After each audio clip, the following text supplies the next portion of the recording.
and conquer Fnatic Onic-Ph. Once again, welcome to the English Desk. My name is Ingan. Alongside me is Naisu. Yes, sir. Naisu Renegade. That's exactly what I was going to point out here. I love that Renmar mentioned it. We've gone from Hitman to Heelman to Wingman and now to Eggman. Renegade again, the captain of Aurora, flexing his versatility. And I don't know if you remember, but a while ago, during his interview, he said that it's hard to be a captain because at the end of the day, these are your friends that you have to discipline, you have to command. Yeah. So again, still, Renegade is showing that he's capable of leading Aurora, but will he be able to lead them towards a game to win, looking for a sweep against Fnatic? And off the draft alone, it's a great draft. Bruno, Diggy here to deal with a lot of the, obviously, crowd control that's going to be thrown at them. We'll see if it's enough, though. Kirk's going to take quite a bit of damage himself here. Could be a first blood. Flicker comes in, too. Demon Kite will be able to get away from that. So Brusco a little bit too late to the party, and now Edward taking the brunt of the damage. This could just be a revenge kill here. Edward, is he going to be able to gallop on away? No, he gets clawed down by King Kong. That was enough time bought here for the side of Aurora, because right now, Renegade, you know this strategy. Whenever you're up against a Diggy, just expect the Diggy to stay in the gold lane. Make sure that Doming has a good time. And even without the Diggy, Bruno is one of those marksmen that can really be self-sufficient. Doesn't need a lot of support coming in from your teammates. But with this Diggy, you can actually say that Doming's really going to dominate if ever Brusco doesn't catch these two teams off guard.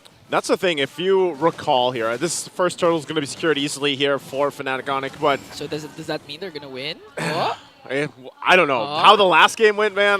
It's now 12 of 17, Naisu. It's a coin flip. It's a coin flip still. Okay. But Domang on the Bruno, when he played in his first season, this was a hero that he brought out, and I can't remember exactly if that was what gave him the Domang Nation call, at least on the English desk. Before, hold on, final slash into an implosion. Wow, Domang, as I was just talking about him, gets decimated out of here. Okay, so this time Fnatic Onic, their main agenda is really to provide a vision for their damage dealers. Again, as much as possible, you want to go and gank those lanes that Renegade isn't present, or at least Renegade is a couple blocks away. And in that case, they were able to get Doming. They forced out the flicker. That's okay for their side. But this is what you want if you're going up against Doming. That is the most patient, one of the most patient gold laners in the whole tournament now. And if you want to beat out his patience, his micro mechanics, his macro mechanics, you have to give him a hard time early on in the game. And like you said, do it when Renegade's not there. And that's part of it too, because obviously Carrie's going to have a little bit of a tougher time, at least especially in the early game, dealing with this pressure that a Bruno can put. But if you don't have the Time's Journey there to help you escape some of that crowd control like we talked about in the beginning of the game, Domang could find himself in a pretty tough situation. So that's why he's so aggressive, obviously knowing that Renegade's around the corner here. But I wonder if they'll keep that aggression in check. Yeah, that's actually like you're actually giving an idea to Fnatic Onic. If Doming's overextending, you know Renegade's in the rushes. You know Diggy's ready to expend that Time's Journey, ready to support Doming here. And again, they're trying to gank Doming here, wanting to go for a Tower 1 takedown.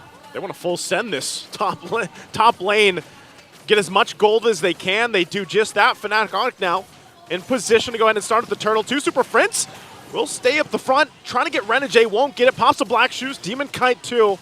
Edward there, they could actually still contest this. Renegade goes back to base. They try to slow it down, it looks like.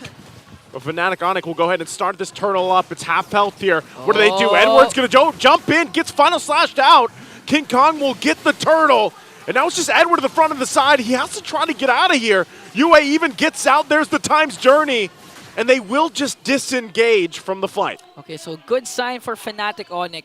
Their over-aggressive play of a 5-man rotation onto the top lane, 4-man rather, resulted into a tower takedown plus the turtle. So far they have 2 turtles to their name and a 2.2k gold lead. And it looks like Aurora, they can't seem to find any trades.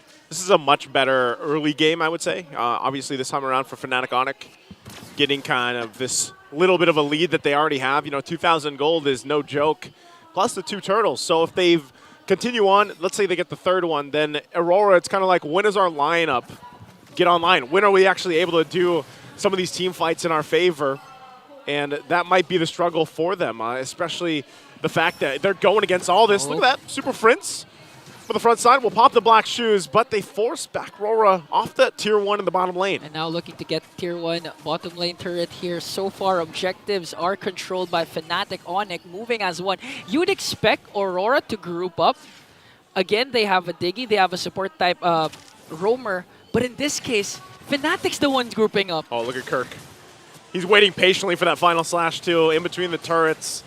Will get spotted out, won't be able to get it, but they get, some of the damage there on that mid lane turret. And it's weird, man, because Aurora's lineup, like, they're just getting outpaced and outmaneuvered. Yeah, even if they have the high loss. But again, if you reach the mid-power spike of the Hylos, wherein he gets tanky already, looking at the items, still no core item yet. He has the Elegant Gem.